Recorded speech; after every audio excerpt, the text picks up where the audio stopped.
دوسرا کارگر علاج، یاد رکھیے فتنہ اٹھتا ہے تو فتنوں کا مقابلہ فتنوں کا توڑ ہے. بڑی آسان سی بات ہے. توحید کے بالمقابل فتنہ شرک ہے. اگر شرک اٹھ رہا ہے تو آپ کو شرک کی تردید کرتے ہوئے توحید بیان کرنی ہوگی. اگر آپ شرک کی تردید نہ کرتے ہوئے توحید بیان کرتے ہیں تو آپ نے توحید بیان ہی نہیں کی. بھول جائے کہ آپ نے توحید بیان کی ہے. سمجھ آئی بات کی ہے؟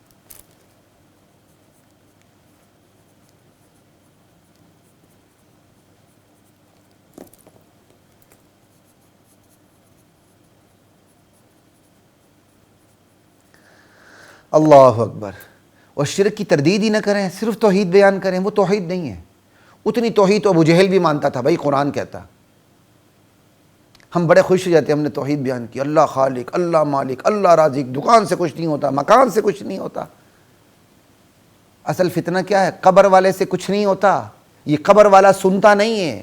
یہ قبر والا جو ہے جو مرادیں پوری نہیں کر سکتا، یا نہ دیکھ سکتا ہے، نہ سن سکتا ہے، نہ اپنی آنکھیں ہلا سکتا ہے اور نہ اپنے جسم کو ہلا سکتا ہے. اس کو غسل بھی دوسروں نے دیا، اس کو قبر میں بھی دوسروں نے اتارا. اور اگر یہ باہر پڑا رہتا تھا تو بو چھوڑ دیتا، جسم خراب ہو جاتا. زمین میں دفن کیا گیا کہ اگر وہاں جسم خراب بھی ہو، بو بھی چھوڑے تو بو باہر نہ آئے. انا للہ و انا الیہ راجعون. ہماری کیا تیاری ہے؟ فتنوں کے بالمقابل فتنوں کا توڑ کرنا ہوگا. شرک کا فتنہ آیا ہے، شرک کا توڑ کرتے ہوئے توحید بیان کرنی ہوگی. اگر آپ نے شرک کا توڑ نہیں کیا، ویسے توحید بیان کی، تو اب آپ نے اپنے خیال میں توحید بیان کی، وہ توحید بیان نہیں کی. توحید کا بیان ہوتا ہی شرک کی توڑ کے تناظر میں. اسی طرح بدعات کا فتنہ ہے تو آپ صرف سنت بیان کریں گے؟ نہیں، آپ بدعت کا توڑ کرتے ہوئے سنت بیان کریں گے، تب آپ سنت کا حق ادا کریں گے. اسی طرح صحابہ کو گالیاں پڑتی ہیں، آپ اس کا توڑ کیا کر رہے ہیں؟ ماشاءاللہ صحابہ کے فضائل بیان کر رہے ہیں. ابو بکر کی فضیلت، عمر کی فضیلت. وہ یوم حسین مناتے، تم یوم عمر مناؤ، خوش ہو جاؤ. سمجھ آئی بات کی؟ کل تک کافر کافر ہیں، دشمنان صحابہ کافر، آج واہ صحابہ واہ، کیا عرش سے فرش پر گرے یہ لوگ. انا للہ و انا الیہ راجعون. واہ صحابہ واہ، کیا ہے یار اس کے اندر؟ مجھے یہ بتائیں. یہی فطروں کا توڑ، واہ صحابہ واہ. انہوں نے یوم حسین منا لیا، آپ نے مقابلے میں یوم عمر منا لیا. کیا حسین ہمارے نہیں ہیں؟ یہ توڑ ہے فتنوں کا. دشمنان صحابہ میدان میں ہیں تو فضائل صحابہ سے گزارا نہیں ہوگا. خدا کی قسم، واللہ العظیم سمت اللہ العظیم. صحابہ کے دشمن میدان میں ہیں تو آپ کو توڑ یہ کرنا ہوگا کہ جو دشمنان صحابہ ہیں ان کے بارے میں جو اسلام کے فتوے ہیں، ان کے عقائد کو دیکھتے ہوئے وہ آپ کو فتوے دینے ہوں گے. اور جو اسلام کی تعلیمات ہے ان کا جو عقیدہ بیان کر کے اسلامی تعلیمات کو واضح کرنا ہوگا. پھر صحابہ کی حیثیت آپ کو بیان کرنی ہوگی. تب صحابہ کے بالمقابل آپ فتنوں کا توڑ کریں گے. دشمنان صحابہ فتنے پھیلائیں اور آپ واہ صحابہ واہ پر گزارا کریں. دشمنان صحابہ گالیاں دے اور آپ صحابہ کے صرف فضائل بیان کریں. گالیاں دینے والوں کا اسلام کے اندر جو حکم ہے وہ بیان کریں. اپنے اماموں کو خدا کا درجہ دینے والوں کو اور اپنے اماموں کو نبیوں سے بڑھانے والوں کو اسلام کیا کہتا ہے، کافر کہتا ہے، مسلمان کہتا ہے، آپ کو بتانا ہوگا. آپ کو فتنوں کا توڑ کرنا ہوگا. یوں فتنوں کا توڑ ہوتا ہے. شرک کی تردید کرتے ہوئے توحید، بدعت کی تردید کرتے ہوئے سنت کی کیا کہتے ہیں تائید، اور دشمنان صحابہ کی تردید کرتے ہوئے صحابہ کی عظمت کو بیان کرنا. یہ ہے کام. یوں فتنوں کا توڑ ہوتا ہے. چلے جی مان لیا آپ میں ہمت نہیں ہے، یار اتنا تو کام کر لینا. انفرادی سطح پہ کام شروع کر لیں، اللہ اجتماعی سطح پر کام کرنے کی توفیق عطا فرمائیں گے. اپنے جتنے بھی احباب ہیں، آپ کی اولاد ہیں، آپ کے والدین ہیں، آپ کے ہمسایہ ہیں، آپ کے دوست احباب ہیں، آپ کے بچپن کے لنگوٹیے ہیں، آپ کے محلے دار ہیں، آپ کے تعلق دار ہیں، آپ کے کاروبار، آپ کے ساتھ کاروبار کرنے والے ہیں، آپ کے ساتھ ملازمت کرنے والے ہیں، آپ کے دیگر کولیگ ہیں، کس قسم کا تعلق، ایک ایک کو پکڑ کے جو سب سے آسان ہے، جس کے بارے میں آپ سمجھتے ہیں کہ اس پر میری محنت کرنا آسان ہے، اس کو پکڑیں اور فتنوں کے بارے میں اس کو بتائیں، فتنوں کا توڑ کریں، 1 1 2 11، انشاءاللہ یہ کام آگے بڑھتا چلا جائے گا۔ پھر اللہ توفیق دیں گے، آپ اجتماعی سطح پر بھی محنت کریں گے۔ یہ ہے کام، یہ نہیں کہ فضائل صحابہ پر گزارا کرنے یا اللہ مالک اللہ خالق پہ گزارا کرنے، اس طرح کام نہیں چلے گا۔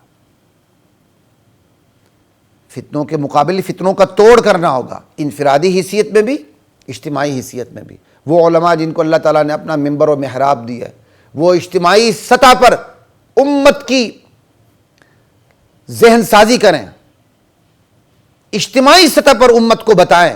محرم الحرام میں کربلا کی آڑ میں حضرت حسین رضی اللہ تعالی عنہ کی شہادت کی آڑ میں جتنے عقیدے کے فتنے پیدا کیے جاتے ہیں، جتنے عمل کے فتنے پیدا کیے جاتے ہیں، ایک ایک عقیدے کو لے کر اسے زمین بوس کریں۔ ہر وہ عقیدہ جو توحید و سنت کے خلاف ہے اس پہ جوتے ماریں، ہر وہ عقیدہ جو صحابہ کی صحابیت کو مسمار کرنے کی کوشش کرتا ہے اس کو جوتے ماریں۔ یہ اس طرح کام ہوگا، انفرادی حیثیت میں بھی، اجتماعی حیثیت میں بھی۔ پھر کہہ رہا ہوں، مان لیا آپ کے اندر ہمت نہیں ہے اجتماعی حیثیت میں، انفرادی حیثیت میں کام شروع کریں۔ مان لیا آپ کے اندر سر عام کہنے کی ہمت نہیں ہے، جلوت میں آپ کام نہیں کر سکتے، تنہائیوں میں کام کریں، خلوت میں کام کریں، یہ آپ کو کام کرنا ہوگا۔ اور اس کے لیے عالم دین ہونا ضروری نہیں ہے۔ بلغوا عنی ولو آیا، اللہ کے نبی فرماتے ہیں ایک آیت ہی کیوں نہ ہو میری طرف سے اسے آگے پہنچا دو۔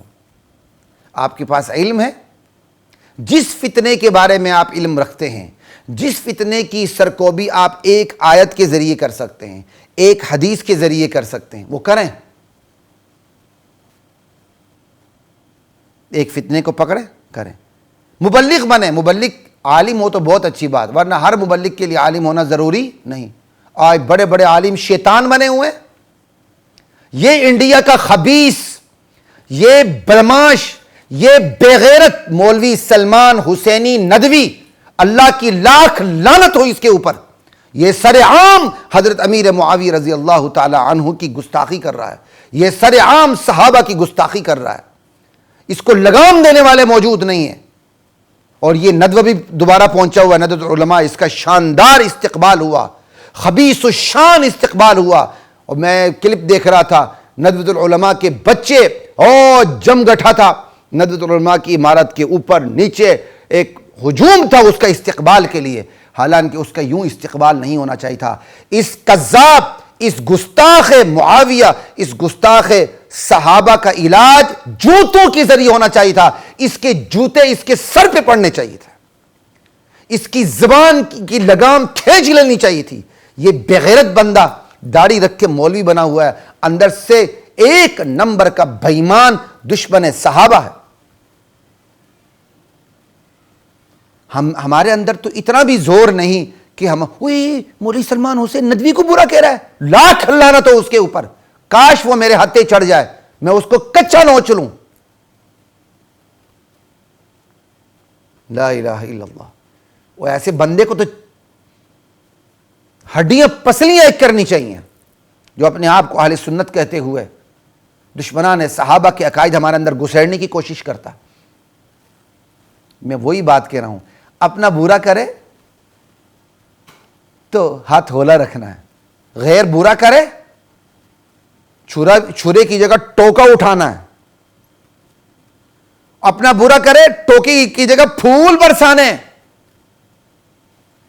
وہ بندہ سنسار کے قابل ہے جس کا ندوۃ العلماء میں استقبال ہو رہا ہے، سلمان حسینی ندوی۔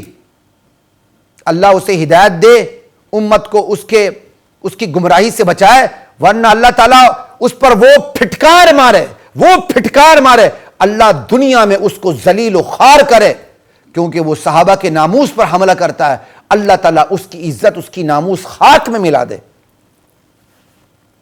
لا الہ الا اللہ۔ ہمارے یہاں بھی ایک دو ایسے عجمی لوگ ہیں پاکستان میں نام نہیں لیتا، یونیورسٹیوں کے ریٹائرڈ پروفیسر ہیں، صحابہ پر تنقید کرتے ہیں۔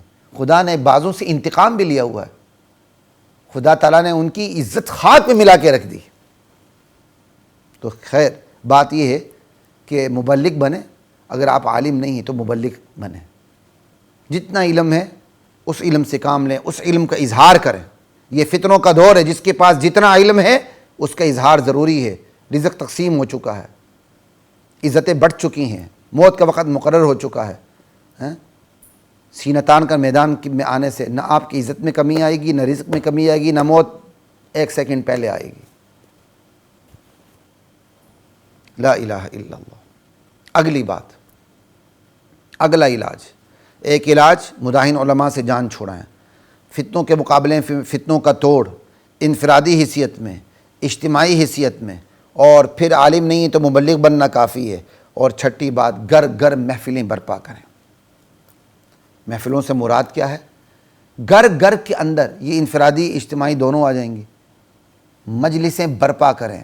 دیکھیں امت پر کس طرح ہر طرف سے نظریاتی حملے ہو رہے ہیں، بیٹھیں، جس طرح میں اور آپ اپنے کاروبار کو وسعت دینے کے لیے سوچتے ہیں، جس طرح میں اور آپ اپنے مفادات کو وسعت دینے کے لیے سوچتے ہیں، یہ دیکھیں اللہ کے نبی کے سینے اطہر پر جو دین اترا ہے اس پر تابڑتوڑ حملے کہاں کہاں سے ہو رہے ہیں، اور ہم نے اس کا علاج کیسے کرنا ہے۔ گھر میں محفلیں مجلسیں برپا کریں، چھوٹے چھوٹے دروس اپنے گھر کی بیٹھک کے اندر رکھیں، لوگوں کو بلائیں اور فتنوں کا توڑ کریں۔ یہ دشمنان صحابہ گھروں کے اندر مجلسیں برپا نہیں کرتے، ان مجلسوں میں صحابہ کے خلاف بکواسات نہیں کرتے۔ یہی وجہ ہے دنیا ادھر سے ادھر ہو جائے، ان کا بچہ ادھر سے ادھر نہیں ہوتا، وہ اپنے نظریات کو چھوڑنے کے لیے تیار نہیں ہوتا۔ یہ ان کی نظریات کی پختگی ہے۔ نظریات کی پختگی کوئی حقانیت کی علامت ہونا ضروری نہیں ہوتا۔ شیطان کے کتنے نظریات پختہ ہیں، اللہ تعالیٰ نے اس کو راندہ درگاہ کر دیے، لیکن اس کے نظریات دیکھیں، انا خیر منہ پہ وہ آج بھی کھڑا ہے۔ اب شیطانی نظریات کتنے پختہ ہیں، یہ اس کی وجہ کیا ہے؟ انہوں نے گھر گھر مجلسیں برپا کی، گھر گھر محفلیں برپا کی، اور دشمنان صحابہ بنے، صحابہ پر تبرہ کیا۔ وہی بچپن سے جب ان کا بچہ صحابہ پر تبرہ، صحابہ کے خلاف گالیاں سنتا ہے، آپ اس پر لاکھ محنت کریں، اس پر کوئی اثر نہیں ہوتا۔ میں کسی کا وہ دیکھ رہا تھا، اس نے کہا جی مجھے کالا لباس اس لیے پسند ہے کہ کالا رنگ پہ کوئی رنگ چڑھتا نہیں۔ یہ بات چاہے جتنی مرضی غلط ہو یا نہ ہو، لیکن ایک خاص طبقے کے حوالے سے بات تو درست ہے نا، ان پر کالے کے علاوہ کوئی رنگ نہیں چڑھتا، کیونکہ بچپن سے ہی انہوں نے صحابہ کے خلاف تبرہ مجلسوں میں سنا ہوتا ہے۔ اس کا علاج یہ ہے کہ صحابہ کے حق میں مجلسوں کے مقابلے میں مجلسیں، محفلیں اپنے گھروں میں برپا کریں، فتنوں کا توڑ کریں۔ وہ تبرہ کرتے ہیں، آپ اس تبرہ کا جواب اپنے گھر کے اندر دیں۔ اور ہم نے کیا علاج کیا ہوا؟ ویسے ہمارے کون سی محفلیں برپا ہوتی؟ محفل میلاد، ماشاءاللہ، حلوہ شریف، ڈونگا شریف، مرغی کی بوٹی شریف، مولوی صاحب افتتاح کرتا ہے، انا للہ و انا الیہ راجعون، 10 سورت پڑھا ہوا مولوی صاحب آتا ہے، وہ افتتاح کرتا ہے۔ خدا کے بندو شرم کرو ذرا، اسی کو ہم نے دین سمجھ لیا ہے۔ کائنات کی آخری صداقت، اللہ کے آخری نبی کے سینے اطہر پر اترے ہوئے آخری دین پر تابڑتوڑ حملے ہو رہے ہیں، اور ہم محفل میلاد کو کافی سمجھ رہے ہیں۔ انا للہ و انا الیہ راجعون۔ وَلَقَدْ أَنزَلْنَا